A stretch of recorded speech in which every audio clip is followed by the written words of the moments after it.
What's up, people? Yeah, I have a new microphone and I want to make more quality videos and also the content. So today we're going to review concepts, modes and the conjugation of the verbs in the infinitive indicative form. So make sure of subscribe and like this video and nothing more. Let's start.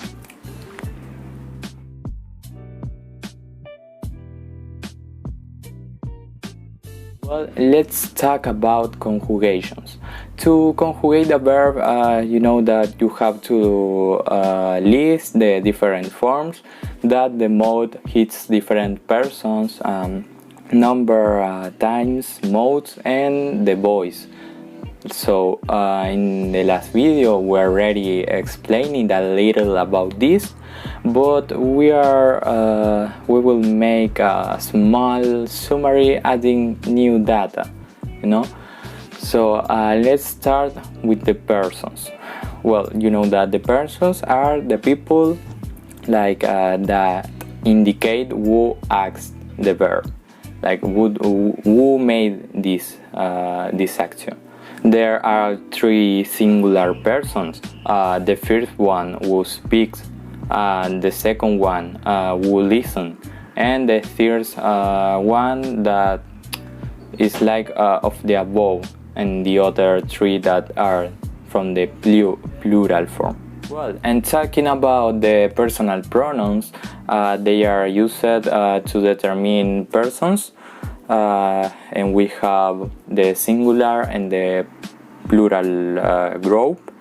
And well, let's start with the singular, that we have the first person, yo in Spanish, I, tú, that is you, the second person, él or ella, like he or she, okay, the third person, the plural group, that is with nosotros and nosotras, that is the meaning of we. It is we, but in masculine form and in feminine form. So we have nosotros, nosotras. The second person of the plural is vosotros and vosotras, that is the same that you, but it is like with nosotros and nosotras, I mean they have different genres, and we have the third person, that is ellos and ellas, that is the same that they. Okay, so regarding to the grammatical tenses, we will only mention them in general. Okay, so we have the present time, that is the action is performed at the current moment, like in the same moment, in this moment.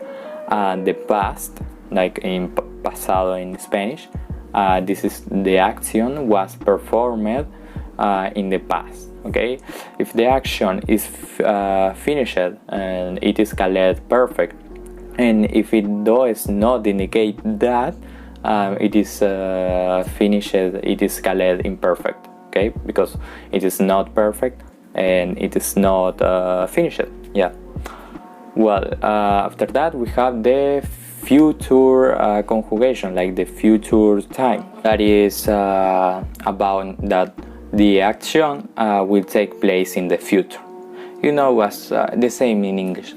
Well, and after that we have the conditional form, that is conditional time, that is it is express the action of the verb as possible, like as maybe yes, maybe not. So that is the conditional. Well, now let's see the modes. The modes describe the relationship of the verb with the reality to which it refers, and we have like different types of modes. We have the indicative form, that is when talking about the real events or those that are considered true, for example actions and that stuff. The subjunctive form, that is, it is used to talk about something virtual that refers to possible or like probably desired or feared actions, like maybe, yeah. And we have the imperative mode, that is, it is used to give orders, requests, and wishes. So we already know this, but we are just making like a rewind of this. Well, now let's talk about the voice. You know that the verbs can be conjugated in an active or like active voice or passive voice. They are in active voice when the subject acts as a verb. Okay, for example, Luis rompió su juguete. The subject, Luis, is the one who acts the verb, romper, the action. Okay, so they are in the passive voice when the subject receives the action of the verb. For example, in this case, like the subject, juguete, receives the action of romper. No, romper is like to break in English. That is the verb romper, and juguete is toy. So Luis broke his toy. Yeah. And also using the passive voice is the same that in English. It is I don't know how to say this. It's like when you put down the object and not the principal person, you know, like the principal noun. And this is why the toy was broken because of Luis, and not like Luis broke his toy. This is the passive, and this is the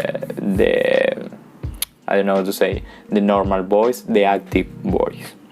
That is more used. It is like in English, using the passive voice.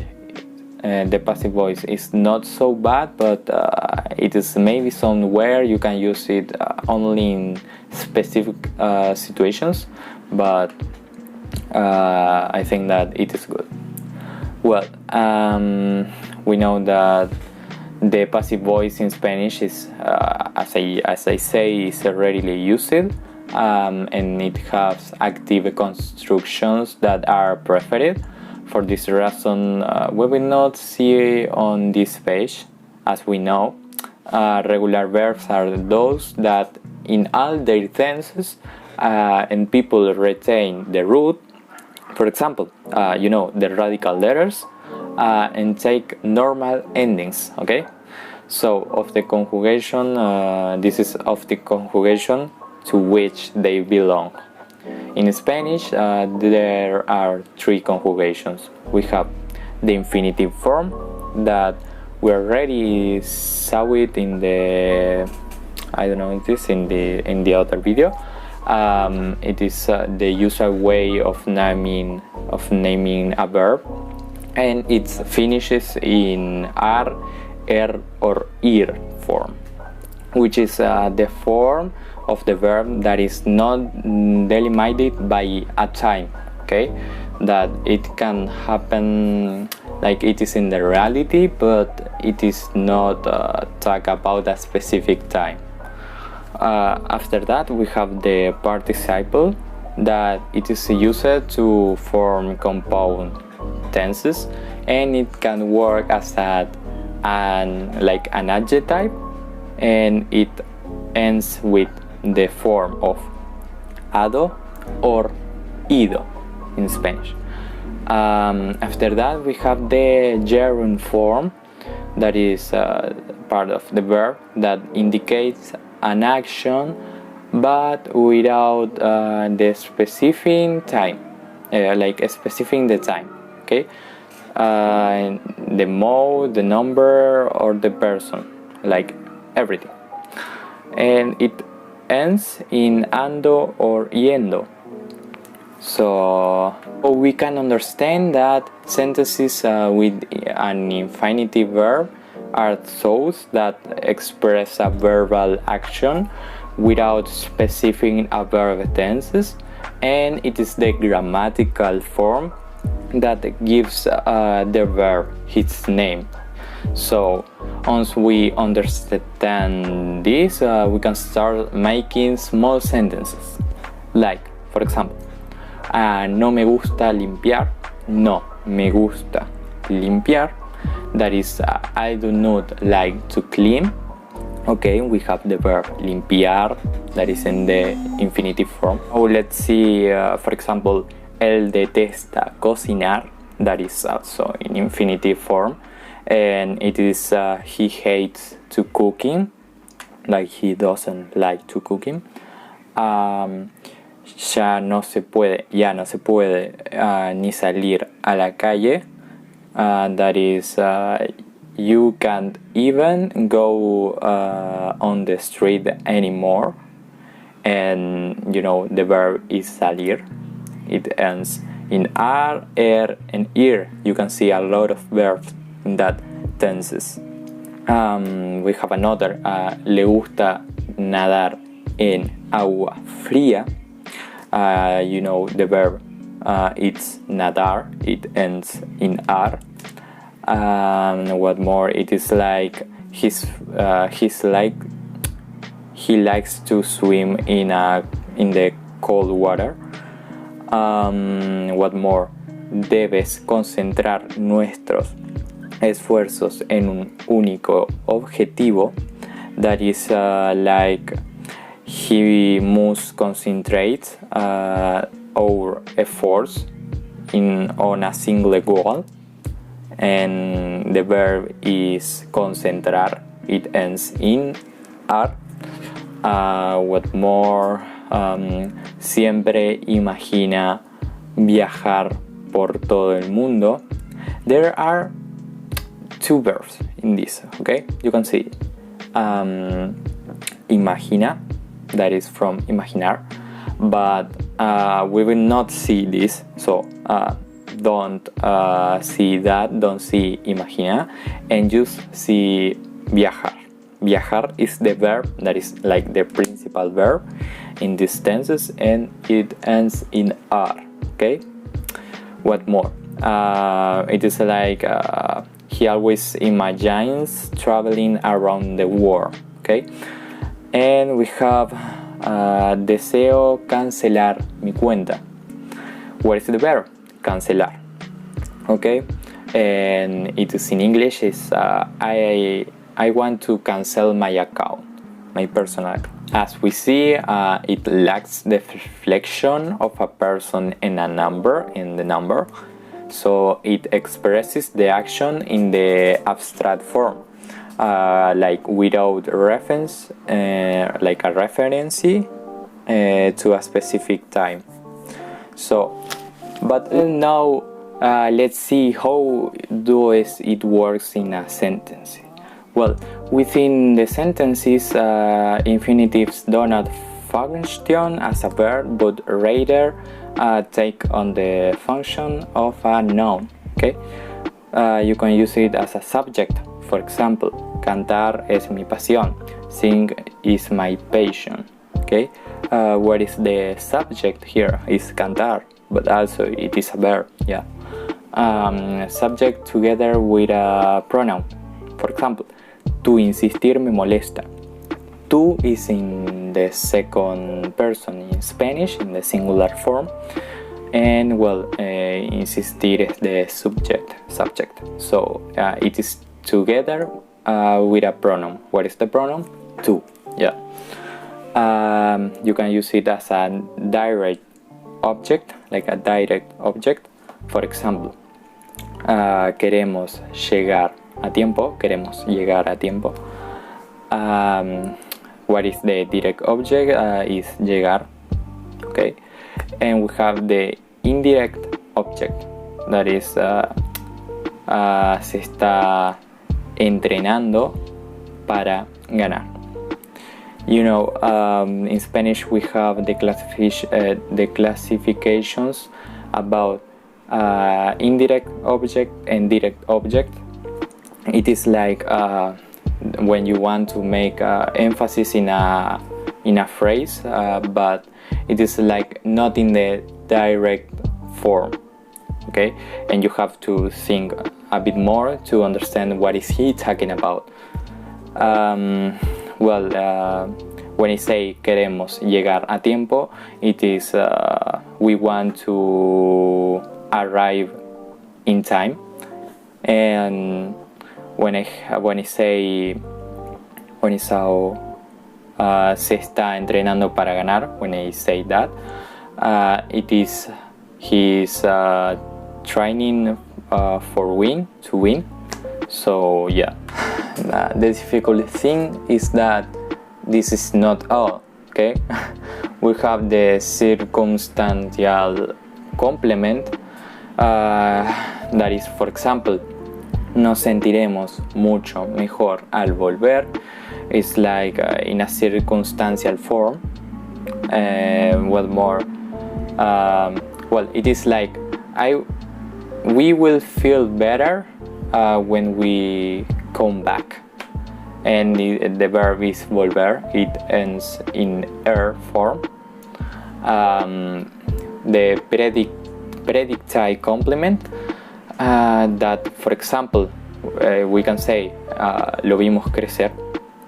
Lo vimos crecer. Crecer is the verb, okay? And it is like we saw him. I don't know what is crecer in English. I will put it like this. I don't remember right now. What more? You can use it like a nouns complement.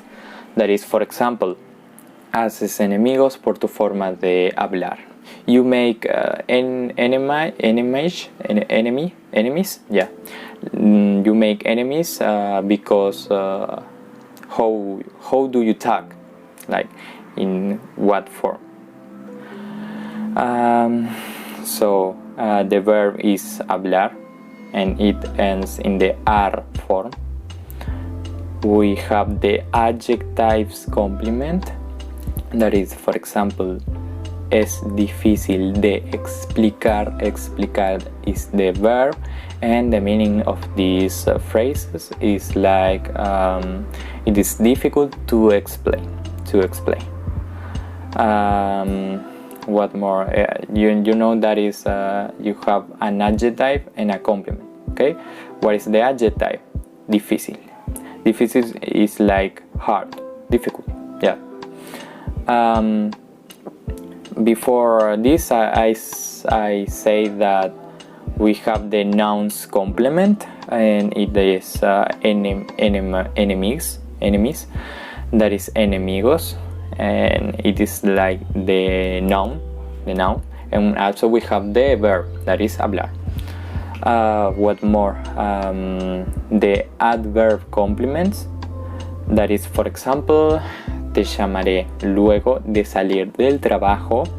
The meaning of the phrase is I will call you later after the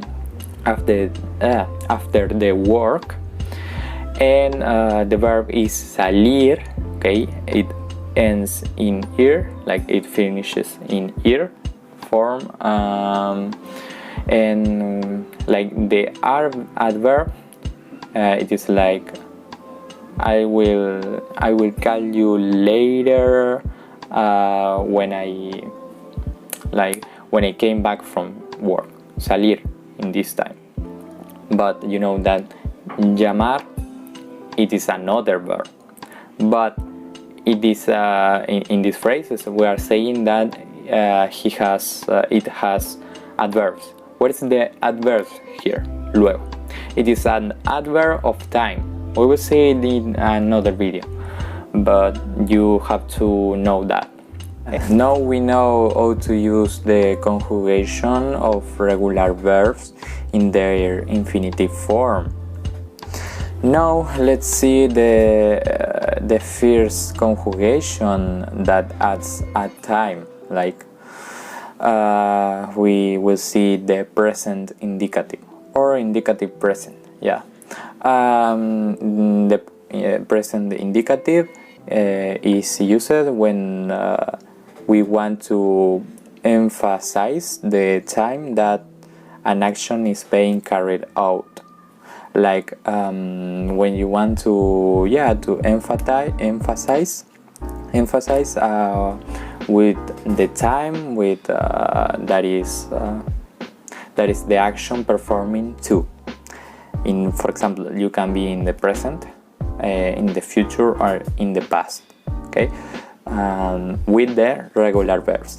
For example, you have, I don't know, I'm eating now. No, I'm having lunch. That has a time, and it is present, and it is now. I'm eating. I'm talking right now. I'm talking, and this has in Spanish. So we will see the first conjugation in indicative. Here here you can see this is like a box with the conjugations.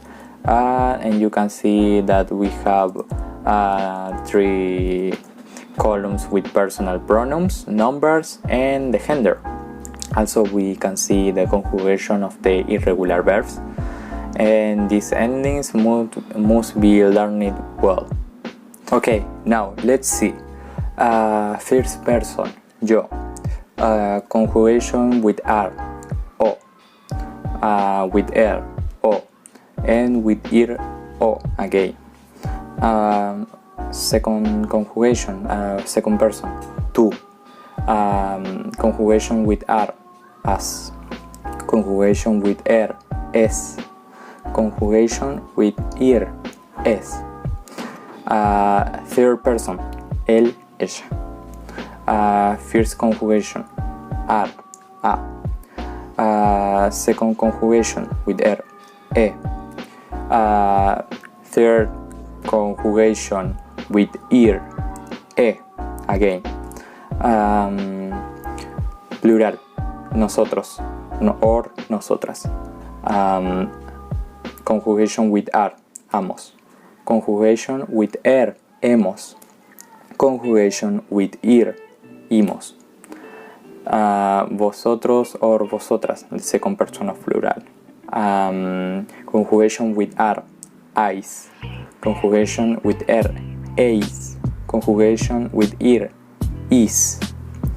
And third person of plural, ellos, ellas. First conjugation with ar, an.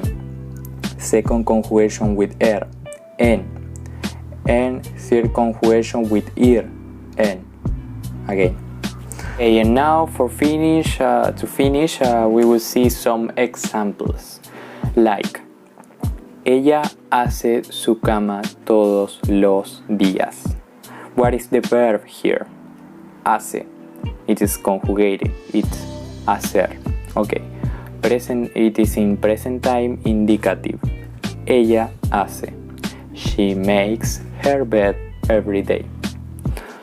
Juan y Damián estudian inglés en esa escuela.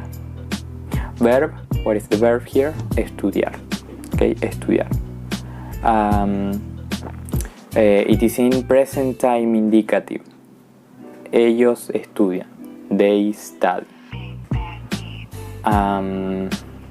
What more? It is like Juan and Damián stud English in that school. What more? Voy al cine. What is the verb here?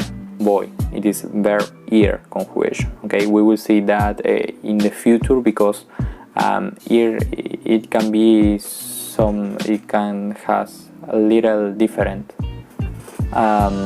In this verb here, it is in present indicative. Yo voy. And it is in English is I go to the cinema. Voy al cine. And well, I think that this is all for today. I think that today we're learning a lot of things. I think that this is a video of 20 minutes or something like that. It's very long, but we're learning a lot. And in the next video we will see the nouns and their genders, and how we can relate them to verbs, since we are like entering in complex issues. So be sure to leave a like, comment and subscribe. Also, maybe in this video or in the next I will give you a list with some much verbs so you can practice yourself. And okay, that's all. So nothing more, people, and see you the next time.